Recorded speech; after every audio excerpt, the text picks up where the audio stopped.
Sahana Bhavatu Sahano Bhunaktu Sahaviryam Karavavahe Tejasvina Tamastu Vidvishavahe. Om Shanti Shanti Shanti. Gurur Brahma, Gurur Vishnu, Gurur Devo Maheshwara, Gurureva Param Brahma, Tasmai Shri Gurave Namaha. Shruti Smriti Purananam Alayam Karunalayam Namami Bhagavad Padam Shankaram Loka Shankaram.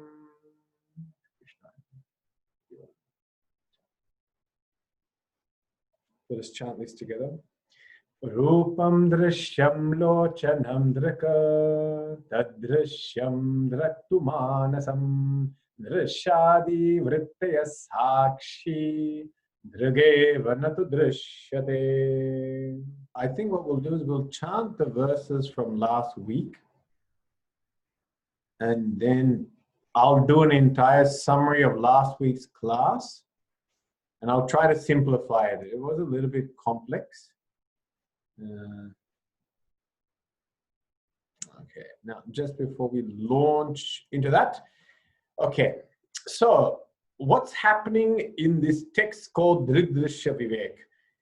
It's primarily focused on trying to help us understand who am I. This is its purpose. This is the purpose of all Vedanta, to teach us who am I. Because currently I have taken myself to be something insignificant, finite, riddled with pain and problems. And Vedanta says, in reality, you are perfect. You are complete. You are magnificent. It's a nice message to get. It's a nice message to have every day, because sometimes in our family, no one else is telling us that. So our rishis are telling us that. So in this text, Drig-Drishya Vivek, the first 5 verses, we have seen this inquiry. Who am I? And it has finally come up to the notion that I am pure consciousness, which it referred to as the Sakshi. And that pure consciousness has no birth, has no death, has no aging, has no growth, is unlimited, is infinite, self-shining, and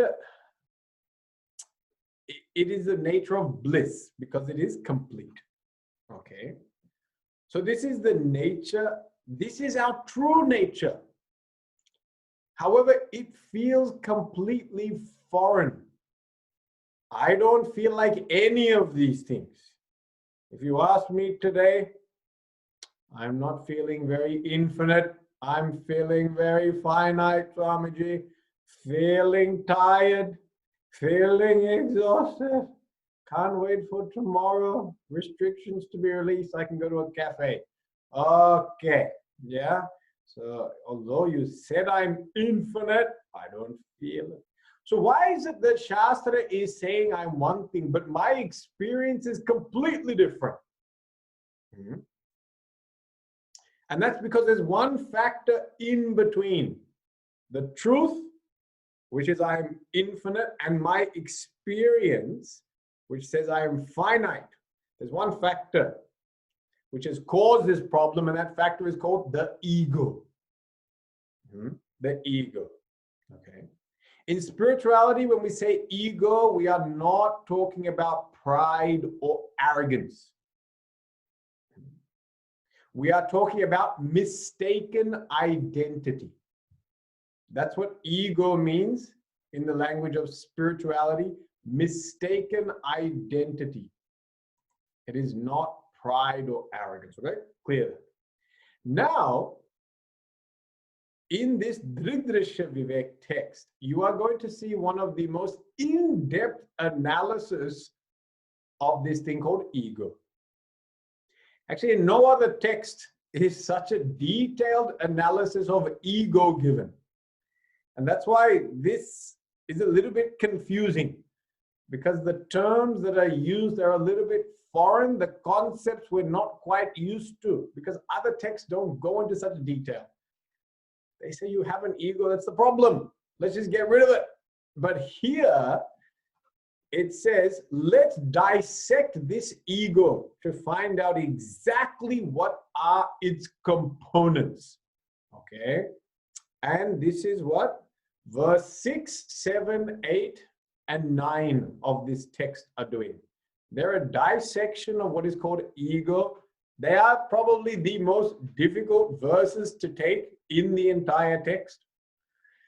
And they are very unique to this particular text. You won't find them necessarily in other texts, especially verse 8. Okay? Now, last week we saw verse 6 and 7. I think we'll chant them now, and I'll give you a bit of a recap. And I've put notes down as well to make this whole thing a bit clearer, because it is a little bit of a tricky concept to grasp. Okay, so I'm going to put the verses up. We'll chant the verses, and then we'll look at the summary of the notes. Okay, so this is verse 6. Priya, you can chant. Chichaya veshato buddhau. Chichaya veshato buddhau. Bhanam dhistu dvidastita. Bhanam dhistu dvidastita. Ekaham kritiranyasyat. Ekaham kritiranyasyat. Antahkarana rupini. Antahkarana rupini. Meaning here is the reflection of consciousness that enters into the intellect, makes it conscious, sentient. The thoughts in the intellect are of two kinds. One is the ego thought, and the other is of the nature of the inner instrument. Okay. Now, actually, we'll just stop. I'm going to explain this concept, give the summary here first.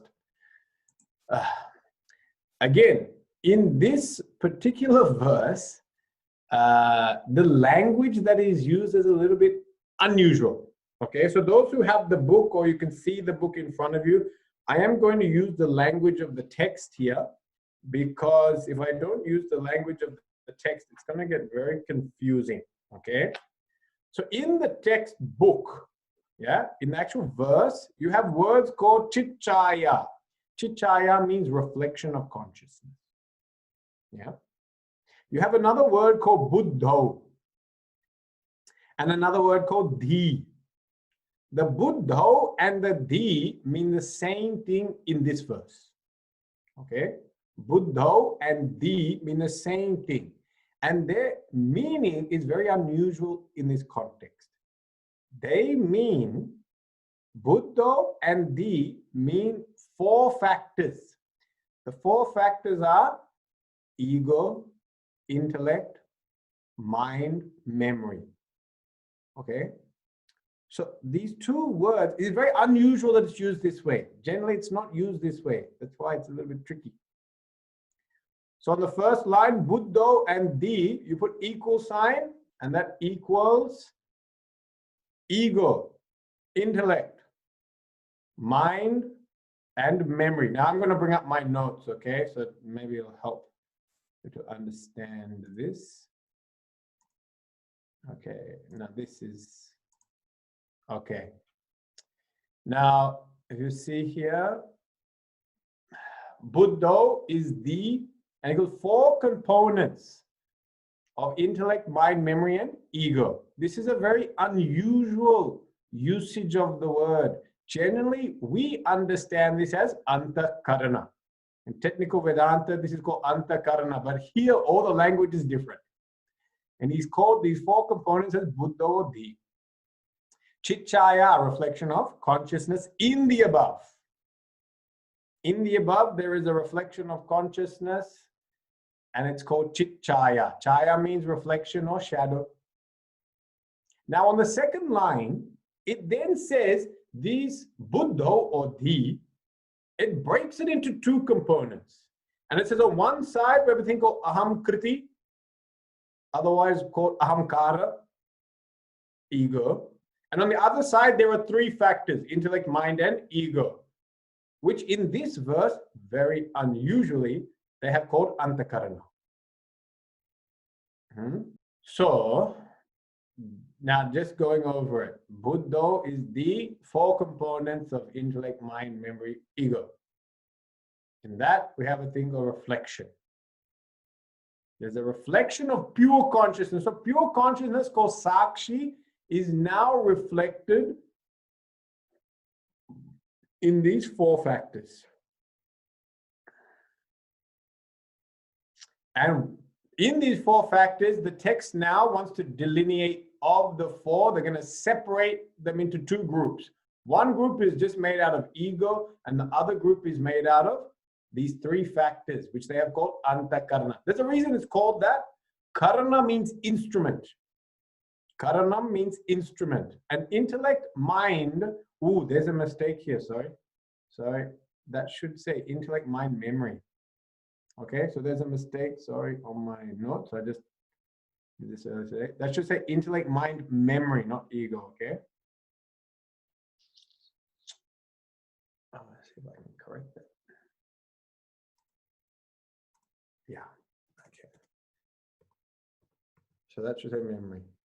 Now, these three here, actually, they're perfectly okay. They do functions. That's why they're called antakarana, because they actually function. They do things. They serve a purpose. This ego has got a funny thing. What does this ego do? This ego is called I thought, or the notion of ownership or identification. Okay? So it's this ego that causes all the problems. Because this ego is the one which then says, I am reflection of consciousness, or I am intellect, I am mind, I am my memories, I am my body. It identifies with anything and everything. So this ego, it's almost like, I'm going to pull this down now. This ego, it is like an identity thief. That's what it does. It goes around stealing people's identities. That's what it does. Its job is that. Yeah? And whoever's in front of it and spends a lot of time with it, it steals their identity. And it says, I am that thing. Yeah? So when it spends a lot of time with the intellect, it steals the intellect identity. And it says, I am now the intellect which knows so many things. When it spends a lot of time with the mind and its emotions, it steals the emotion, it steals the mind's identity, and it says, I am happy, I am sad. When it spends a lot of time with the body, it steals the body's identity and says, I am tall, thin, I am putting on lots of weight in lockdown. It says all these wonderful things. I should go on a diet. Yeah? It says all these things. So this is the nature of that ego, okay? Now, last week I gave an example, and even this example, I tried to draw this, okay? So you get to see some art now as well of trying to explain this through an example. The example we gave last week was that of the bucket. Yeah? Now, oh, look at that. We have it up here. Now here, there are various factors here. We have sun, sunlight, bucket with water in it. And there's a reflection of the sun in that water. Okay? Now to help understand the concept we just explained, water equals ego, intellect, mind, and memory. Those four factors, which in verse 6 is very unusually called Buddha or the. Unusual. The bucket's called the body. That comes in verse 7. And this reflection in the bucket is reflected consciousness. It's called Chitchaya. So it's called Chitchaya. And the sun is the witnessing consciousness called Sakshi. Okay? And the minute the sun hits this water, because the water's nature is that it is reflective, because water is a reflective medium, immediately a reflection comes out. You can't stop that. It just happens. Same way, when consciousness hits these intellect, mind, ego, and memory, subtle body, because of the nature of that medium, it just shines. It becomes luminous. And it looks as if though it is sentient. It's the nature of the medium. Okay? So the subtle body by nature, the minute consciousness hits, it looks as if it's alive. Gross body doesn't have this function. That's why when consciousness connects with the gross body, it doesn't look like it's alive. Okay? And that's why consciousness is all pervasive. But why is it that we see a rock looks like it's inert? Why does the table look inert? Why does the couch look inert? Because they don't have a subtle body. Anything which has got a subtle body will look alive, sentient. It's what we call living. An ant has got a subtle body. Human being has got subtle body. Animals have got subtle body. Plants have got subtle body. Therefore, when consciousness hits them, they appear to be alive and sentient. I hope this makes sense. Yeah? Just like anywhere you put a bucket of water in front of the sun, you're going to get a reflection. You can't stop that. It will happen. But if the bucket is empty and there's no water in it, no reflection. No reflection. Okay? So here, okay, we have our bucket. Our bucket is called, this body is the bucket. That's why I say bucket list.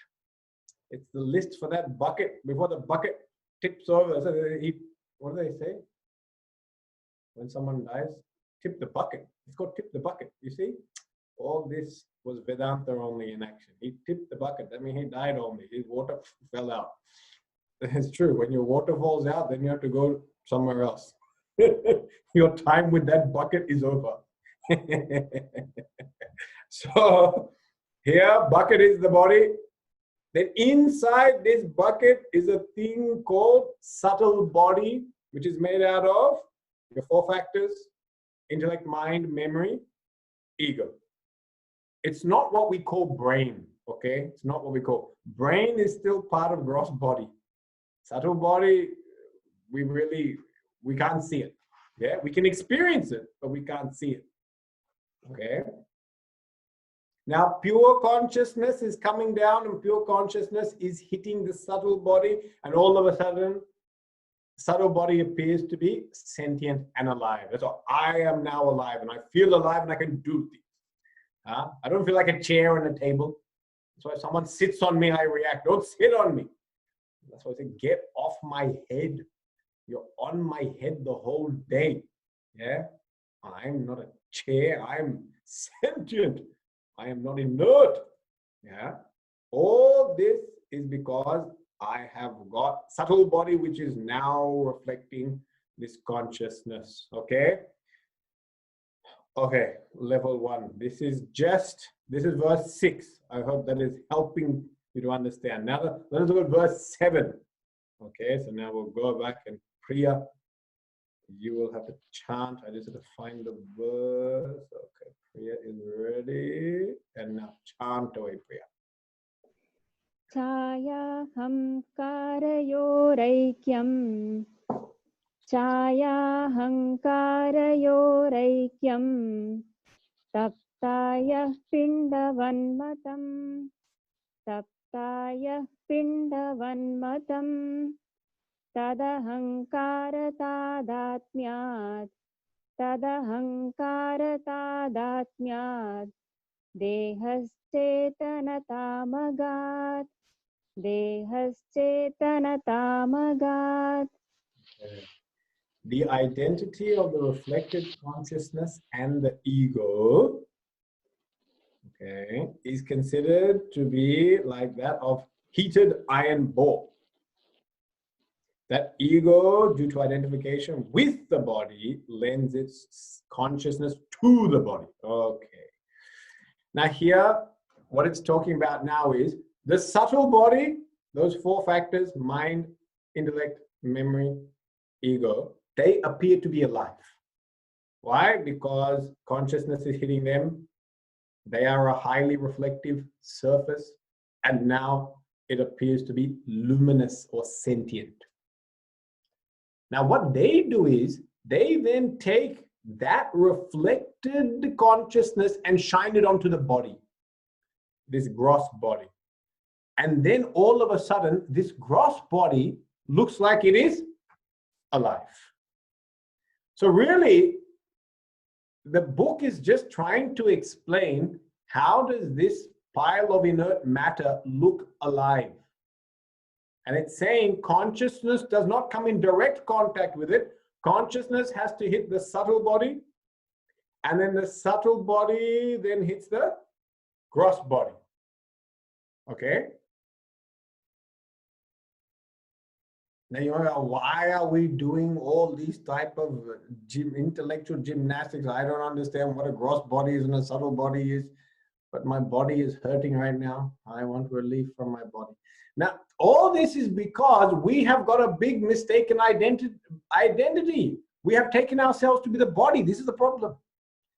So it's trying to dissect our problem so it can undo the problem, we can find the solution. This whole process of investigation is called knowledge, okay? It's called knowledge, what we are doing. This is knowledge into who am I. So don't say, Swamiji, can we go back to Vedanta? This is Vedanta only. Don't be mistaken. You have to understand these concepts, okay? Now, in this last verse, it is just explaining now how the gross body becomes sentient. That's all it's doing. But it brings in one other factor. The other factor it talks about, it gives the example of the hot iron ball. Yeah? And the hot iron ball, again, last week we explained, there's a piece of iron, you put it into fire. When you take it out of the fire, the iron now, which has shape, appears to be glowing and hot. It is glowing and hot. Now, because it is glowing and hot, and fire has no shape, it appears as if they have swapped some of their qualities. There seems to be some swapping of qualities going on over here, which is called in English mutual superimposition. Okay, mutual. Mutual means both. Superimposition means projection. Both things have projected something onto each other. Okay, so in the example, what's happened is the iron rod is dark and is cold, and it has form. The form of the iron rod is as though projected onto the fire. And what is the fire's nature? Fire is luminous, fire is hot, but fire is formless. And now form has been put onto fire, and heat and light has been put onto iron. It's called mutual superimposition. They're each taking a quality from somebody else and projecting on themselves. Okay? We also do this, you know. We look at what latest celebrity has what haircut, and then we go get that haircut, and then we superimpose that we have their fame, their name, their beauty, their wealth. The thing is, it's not mutual. They don't superimpose anything from our side. We only superimpose from their side. That's why you know athletes and all that, they have the jerseys, and then the fans go and buy the jersey. They buy the jersey because they want to superimpose that quality. So I want to feel like I'm the best basketball player in the world. Michael Jordan, Chicago Bulls 23, and I wear it. But I'm not Michael Jordan. But when I wear it, I think I have taken his qualities, and I run around and I think I can do what he does, but I can't. Yeah. So projection. Okay. So this concept of projection is important because it's going to help understand how this ego has evolved. Okay, so that's why that verse has come in to help us explain now that there's a thing called this mutual superimposition. Okay. Now, in simple terms, just between now, it's saying actually here in the text, it's saying that the two things that have superimposed on each other, reflection of consciousness and ego. Ego thought, I thought. This I thought plus this reflection of consciousness, they have paired up with each other and superimposed things. The reflection of consciousness has superimposed sentiency onto I thought. So now the I thought is alive. The I thought is alive. Okay, that's what it has sent across. And what does the I thought send across? The I thought sends across modification and change, because I thought keeps changing. It's a thought. So change and transformation is superimposed onto the reflection of consciousness. And sentiency is superimposed onto I thought. Okay, that's what this verse is saying. Okay, if this doesn't make any sense, don't worry, don't worry, don't worry. If you don't know how the ego was born, it doesn't matter, because we already have one. You already got one, it's there, it doesn't matter. Okay, so don't panic if you don't understand the mechanics of it, because it's already there. I don't know, did I show you the notes on this? I'll show you the notes. Let's see what notes I put up. Okay, verse 7. These are the notes for verse 7. Okay, mutual superimposition. Reflection of consciousness gives sentiency to I thought. I thought's called ego. The I thought gives a sense of change, modification, transformation to consciousness. Then the sentient I thought reflects that sentience onto the physical body, which now appears to be alive. Okay, so it's explaining how the body now appears to be alive, and it's explaining how this projection is going on. This word superimposition is very important. This word projection is very important, because projection always talks about something that appears to be there, but is actually not there. That's a very important concept in Vedanta. Appears to be there, but not actually there. The movie is projected onto the screen, and it appears that the actor is there. It appears the people are there. It appears there is explosions and car chases and people falling in love, but in reality, nothing. 300 people staring at a white screen and paying $22 to do it. Wonderful. Isn't it absolute madness? Okay, so it's all an appearance. It's all an appearance. Okay. From the standpoint of God, he's looking at us going, all these people walking around with this apparent ego and crying about all their troubles. Yeah, but really nothing happening. Okay. So, that's verse 7. Now, verse 8 is the one that is very unique to this text. And here the level of dissection gets even deeper. Okay? Now, don't be scared. If you don't understand it, doesn't make any sense, don't worry. Like I said, you already have got an ego. You don't need to create another one. It's there. Done.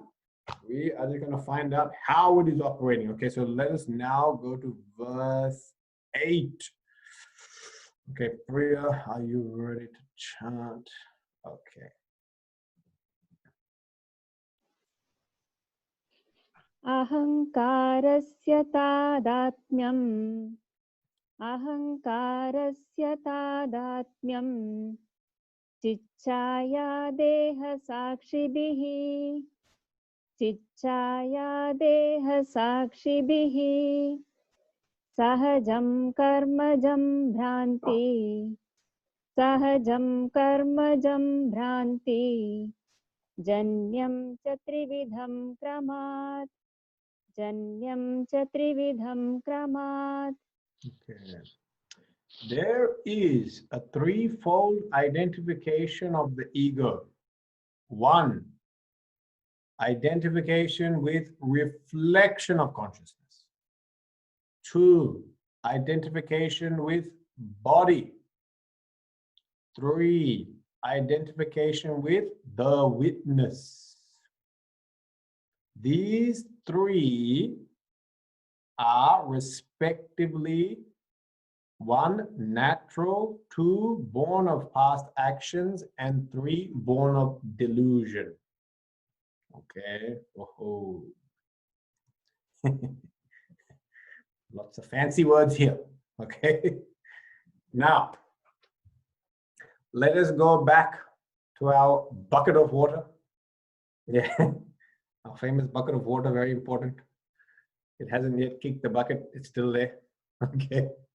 Bucket with water. Now the water, don't forget, stands for those four factors: mind, intellect, memory, one side, and the other side, ego. Okay. So in that water, you've got to imagine that water's got four components: mind, intellect, memory, and then the other component is called ego. It's like when you make tea. Tea has got many components. It's got milk, it's got sugar, and it's got water and the tea leaves. Yeah, but it all comes together and looks like one tea. Wet chai, dry chai. I don't know what these different things are. I always thought chai was wet. I didn't know they have a wet chai. Wet chai, in case you weren't aware. So just like tea has got four components, now this water that's sitting in this bucket got four components: mind, intellect, memory. And that last component is ego. The ego is the one that we are trying to investigate. Now this ego, what is its nature? Identity thief. It goes around stealing identities. That's its nature. It keeps logging into everyone else's account, taking their passwords and pretending to be someone else. You see, that's what it does. Now, here it says this ego, it identifies with three factors. Three factors, or three different identities it tries to take up. Okay. The first one that it identifies with is called the reflection of consciousness. Now remember the bucket? The bucket's got sunlight, and the sunlight is now giving off a reflection. That reflection is now the first thing. That's its first identification. So the ego or I thought, I'm also going to call it I thought. This ego or I thought, it now steals the identity of reflection with consciousness. It takes on that identity. This identity is called natural. It's called natural. Sahajam. In Sanskrit, sahajam. It's in the text there. Yeah? Sahajam. So, ego, I thought, is called ahankara. It is now connecting with that which is called chitchaya, reflection of consciousness. And that relationship is called sahajam. It's a natural relationship. Very natural relationship. Okay? Now there's two more identifications. Ego, I thought, ahankara, now connects with a second thing called deha. Deha means gross body, the gross body. Okay? And it now connects with this deha called gross body. And this relationship is called karma jam. Karma jam. Jam means born. Karma, born of karma. Karma jam. That's the second relationship or identity it is taken. Now, what's the third identity it takes? Ego, I thought, ahankara, plus witness, pure consciousness, sakshi, which I had indicated is the sun. In that example, it's the sun. Yeah? Witness. So ego, I thought, plus witness, pure consciousness, and that is called Brantijam. Brantijam, that relationship. Branti means delusion, and here it means ignorance. It's a relationship born of ignorance. Okay? So I'm going to pull up the notes because, again, lots of words and concepts here and here. Okay? Verse 8, 3 levels of ego. I thought plus reflection of consciousness. The relationship is called natural. I thought plus body. Relationship is called karmajam, born of karma. I thought plus witnessing consciousness is relationship born of ignorance, brantijam. And something to understand, when we say plus, I put plus, plus, and plus.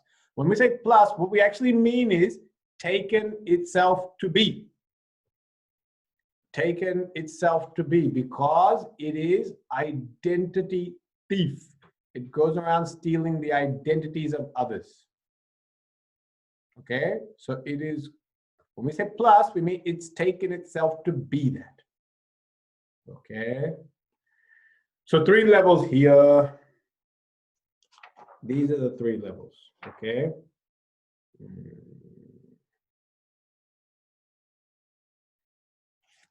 Now, I'm going to again put the picture up. Look at the picture. Oh, look at the picture.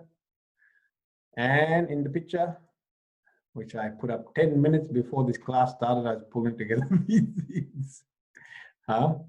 Then you can see, again, bucket, water, reflection, sun. Yeah. Now I'll give 1, 2, 3. That stands for the 3 relationships which are given in the text.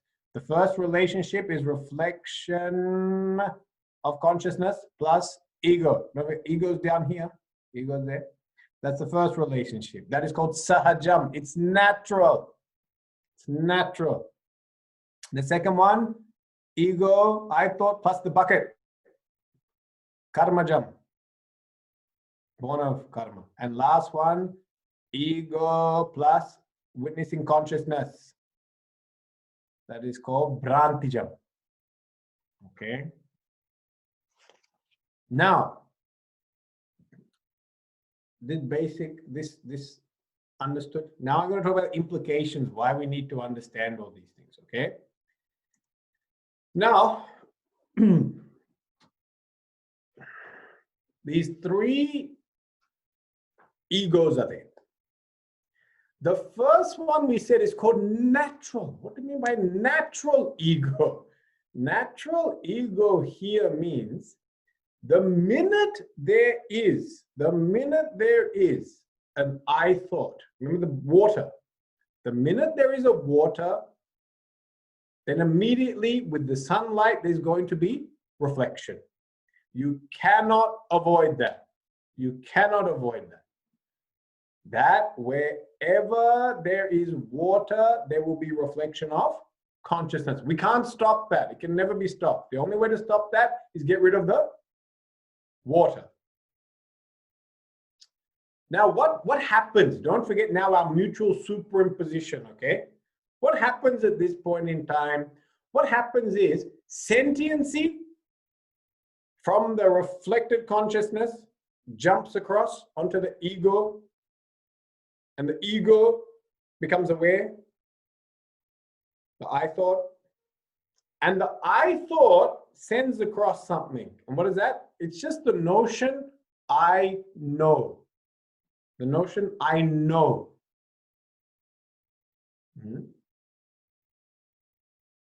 I know this is a table. I know this is a cup. I know this is a computer. I am aware, whatever you want to call it. And this identification is not problematic. This is the main thing we must understand. This is not a problem, this one. You need this in order to transact in the world. In the world, you must transact with this ego. You cannot avoid it. Because people often have this question: if the person has no ego and identity and individuality, how does he live in this world? No, the realized master lives with this ego. Yeah, this is a transactional ego. We'll call it transactional, and it's not problematic. All it does is it says, I know this is a cup, and I need to know it's a cup. Otherwise, I won't know how to interact with it. I will knock it over. I might think it's a hat, put it on my head. I don't know what I'll do with it. No, I need to know this is a cup, and the cup has to hold water, and from the water I drink. This is not a problem. This helps me to transact. Yeah. So this first ego is called natural, and it means it is not problematic. We do not need to do anything to get rid of it. No work required. Yeah. So on this one, no work involved. Let it be there. Okay?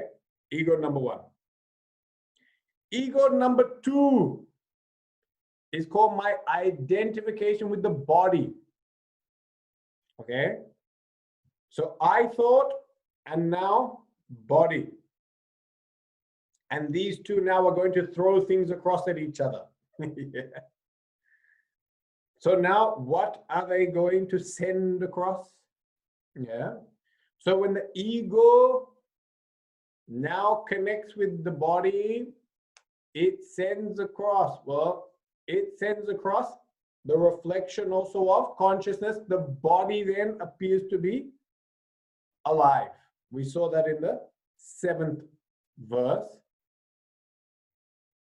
That the ego sends across the reflection of consciousness and says, I am now alive. The body feels alive. What does the body send across? The body sends across its qualities. And what are the qualities of the body?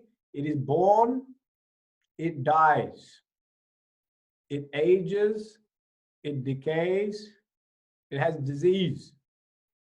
Oh, not such wonderful qualities to take up, but yep, they go across. So when there's identification with the body, you're going to find all these things come. Birthday. Okay, celebrate my birthday because I was born. Birthday means what? The day the body was born. Not your ego. Your ego's been here for a long time. That is no birthday. That thing's been around for ages. But body is born. Yeah. And then this body is worried about what? Coronavirus. Will the body get coronavirus? Why? Disease. Body gets disease. And body gets aches. And body gets pains. Yeah. And body sometimes looks good. And it sometimes doesn't look so good. So when it doesn't look good, you turn your camera off and attend the class. When the body looks decent, you keep your camera on, then you attend the class. You see, all different things are there. So all these dharmas, these are pushed across to the ego. So now the ego, the feeling of I am, is taking up the qualities of the body, which means birth, death. Death is the element. We all know the body must perish. So now the notion that I will perish has entered into me. This causes problems. The notion I am aging and decaying and will get ill causes problems. The notion I'm experiencing pain, physical pain, causes problems. So now you see, this second ego is a problem. Identification with the body causes problems in life. The first one doesn't cause because it just gives you sentiency. I know, I'm aware of things. I can now transact with the world of objects. But the second one causes problems. Yeah. It says, I am aging, I am decaying, I am going to die, I am experiencing physical pain. So, problematic. Number 2, problematic. Okay? Now let's go to number 3. Ego number 3. Ego number 3, ego thought. Yeah? Plus pure consciousness, sakshi.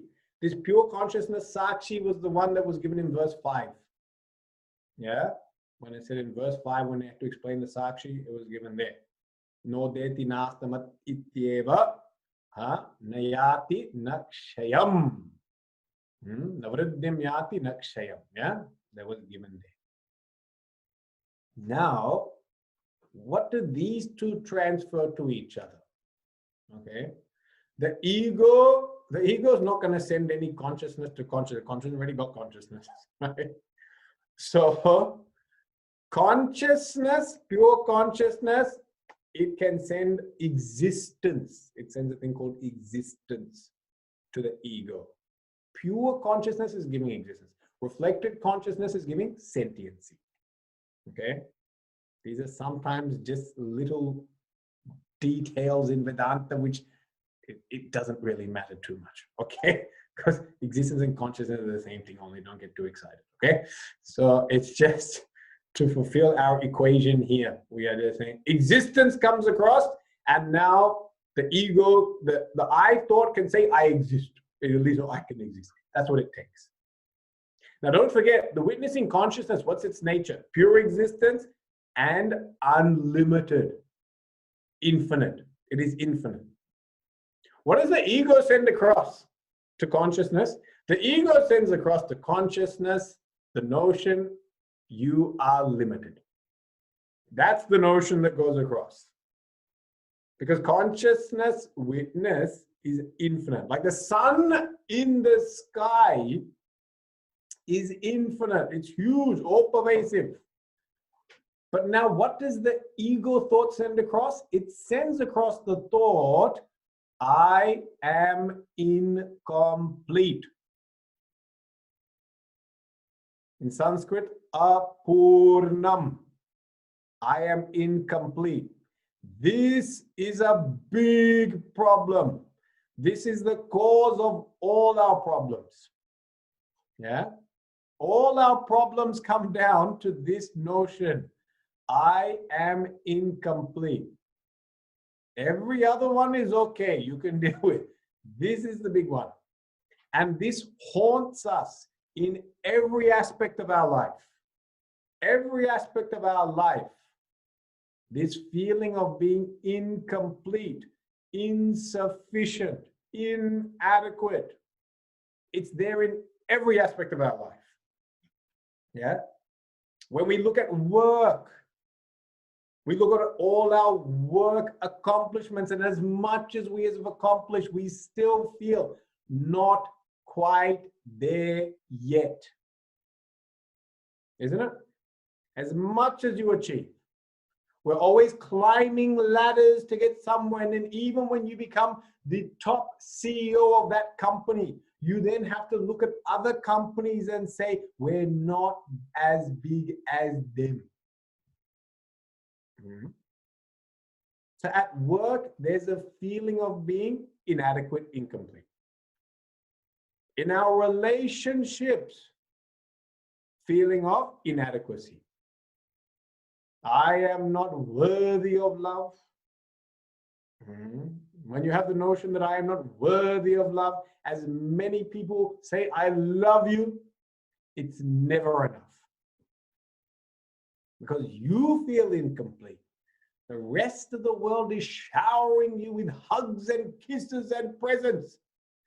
But because you inherently feel incomplete, as much as they do for you, you will always feel it's not enough.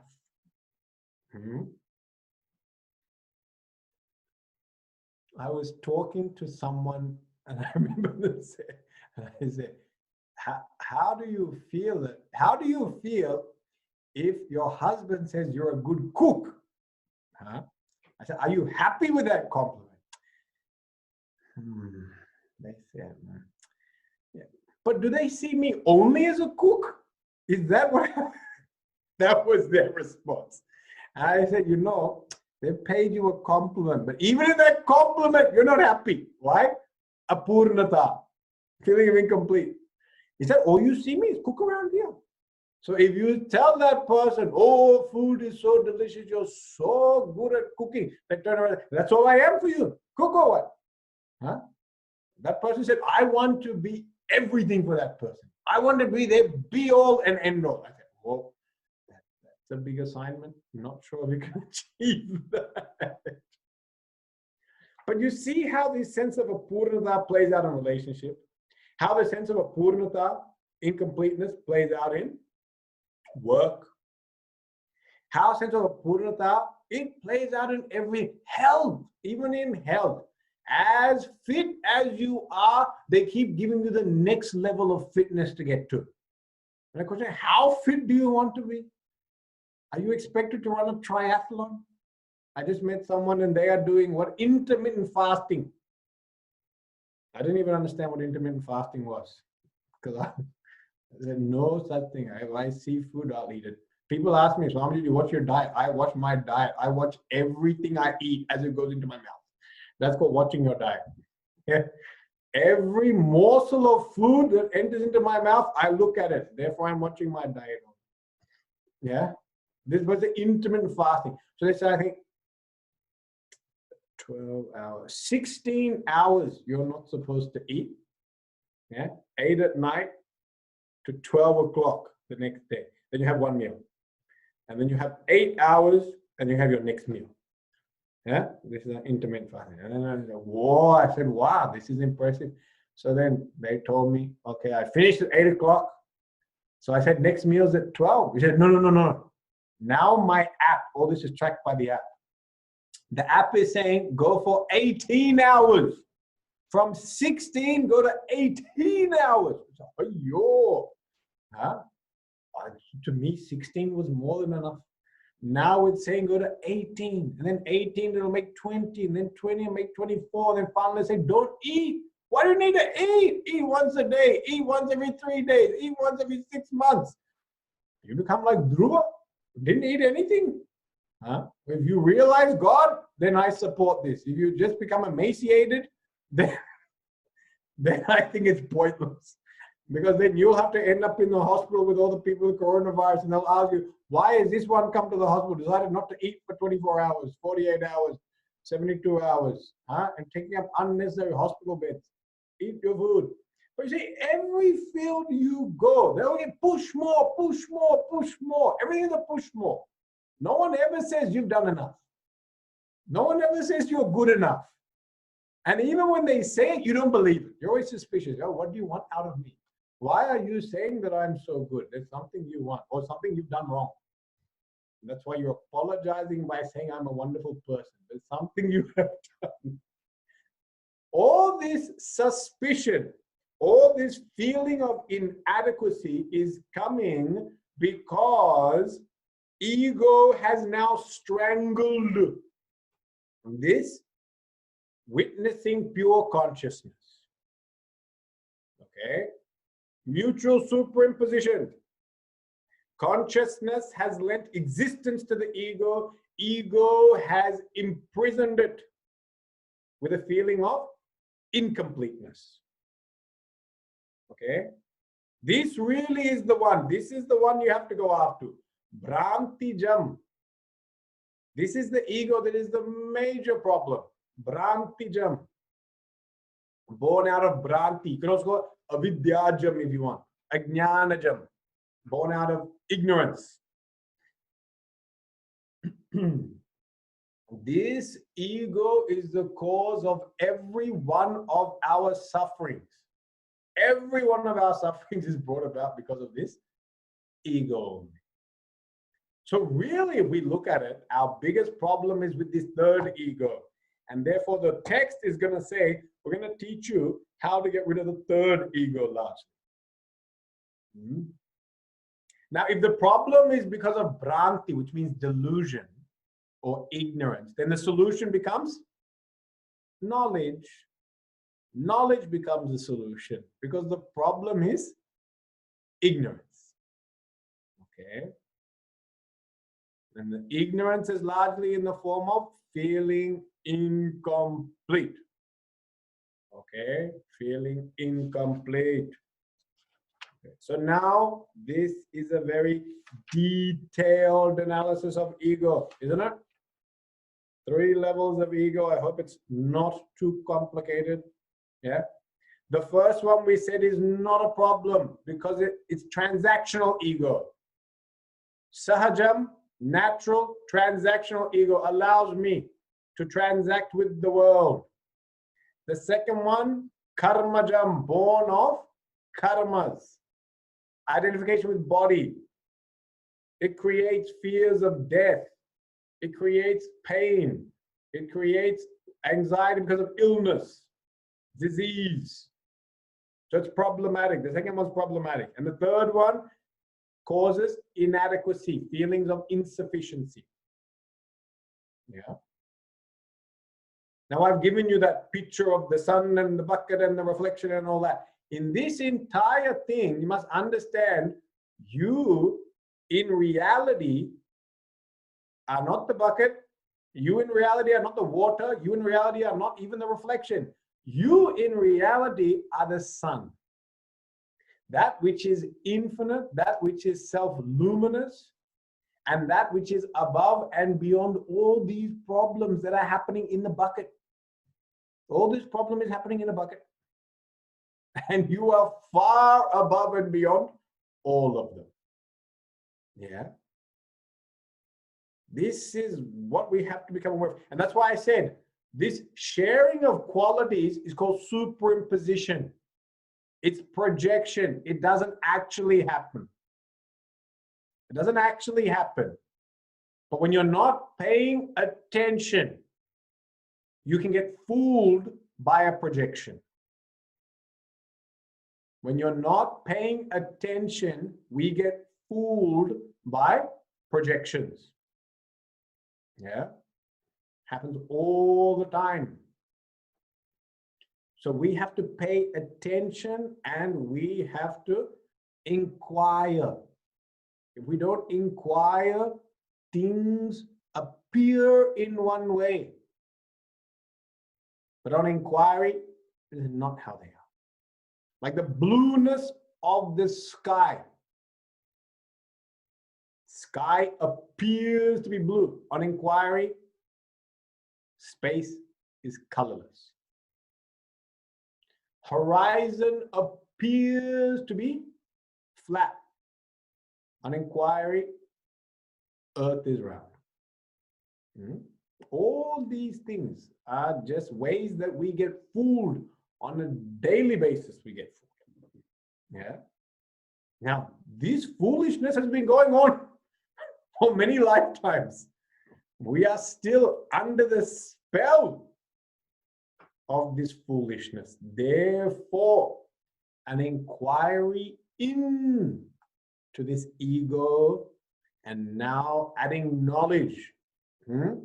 Adding knowledge to what? We need to add knowledge to end up freeing ourselves from this delusion-born identification. Brantijam tadatmyam. That is the problem. Once we get rid of that, ooh, wonderful. There is a feeling of being complete.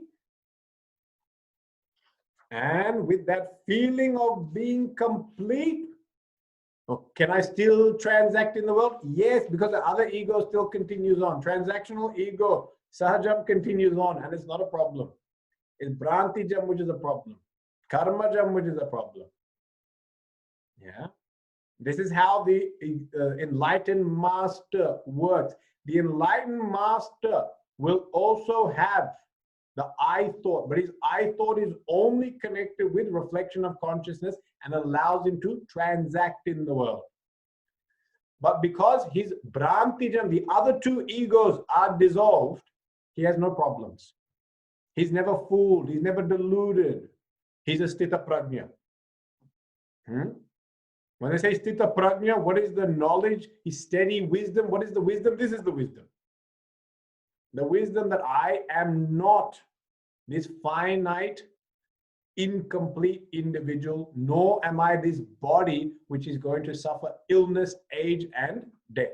I am not any one of them. What am I? Infinite, all-pervasive, brilliant, pure consciousness. Above and beyond all of these transactions. That is the knowledge he has. Even we have got that knowledge, but our knowledge is not sthita, it is asthita, unsteady. Because it's unsteady, we get caught back in this world. All you need to do is make it steady. If you make that knowledge steady, buzz, each and every moment, you will feel full and complete. Life is one beautiful revelry and joy. Atmarati, Atmakridaha. He revels in the self and sports in the self. He has wonderful time. Guruji was taking Kathopanishad, he's taking Samodate Modaniyam Hilabdva.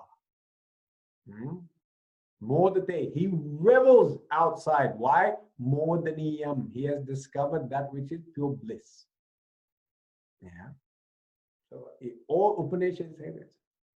Ananda Atma Brahmapucham Pratishta. Nature of Atma, pure Ananda. Revels in that. That Ananda is infinite. Satyam Jnanam Anantam Brahma. Ananta means no limits. No confines, no imprisonment. Yeah. No feeling of being insufficient. None of that is there. This ego, the Brantijam, is the problem. Okay. So just looking at the next verse, which should I get? Let us just chant that verse. It's basically saying what I just said now. We'll chant that verse and we can kind of conclude this chapter of the text. Okay.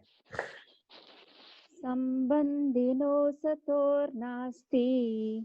Sambandhino sator nasti. Nivritti sahajasya tu. Nivritti sahajasya tu. Karmakshayat prabodhacha. Karmakshayat prabodhacha. Nivartete kramadubhe. Nivartete kramadubhe. Okay. So here it's talking about now how to deal with these three egos. The connection with the reflected consciousness cannot be annihilated. It is natural. That's what we call the non-problematic ego. By exhaustion of karma and by direct knowledge, the other two are respectively eliminated. Okay? So, sahajam, ego number one, natural ego, don't need to get rid of. It's fine. It can, as long as there is an what do you call that? The water is there, then reflection will be there. No problems with that one. You're allowed to keep 1/3 of your ego, you're allowed to keep. Isn't that nice? You don't need to give up all your ego. So now every time you fight with people, say you have such a big ego, you say Shastra said I can keep 1/3 of it. So I've kept 1/3 of my ego. Okay. Now the other two, how do you get rid of? The ego, which is connected to the body, is born out of karma. It says when that karma ends, that identification will also go. When that karma ends, it will go. Karma kshayat. It will go. Okay. And the big one, number 3 is the big one. That's the problem one. Prantijam ahankara. That one goes when? Born out of ignorance and delusion, it goes prabodhat. Prabodhat means with enlightenment, with knowledge. Due to knowledge, due to enlightenment. That one goes. The knowledge that I am the infinite pure consciousness and not this bucket, not this I thought, not this reflection of consciousness. None of these things, not the intellect, not the mind, not the memory, none of these things, I am the pure one. When that takes place, that one goes. Yeah? Okay, that's what it's saying there. We will look a little bit more just at that last verse next week. But for now, I hope this is the most difficult portion of the text, okay? So if you manage to get over this class and you didn't collapse in a swoon after this and have a headache and need to eat some ice cream, then you've done extremely well. After this, it's smooth sailing, okay? So with that, I'm very happy I managed to get through this. I might need to go eat some ice cream after this. Let's see what happens. It's a very tough topic. Okay. We'll complete that for this week, and next week we continue on. Om Purnamada Purnamidam Purnat Purnamadachyate Purnasya Purnamadaya Purnameva Vashishyate. Om Shanti Shanti Shanti. Hari Om Shri Gurubhyo Namaha. Hari Om.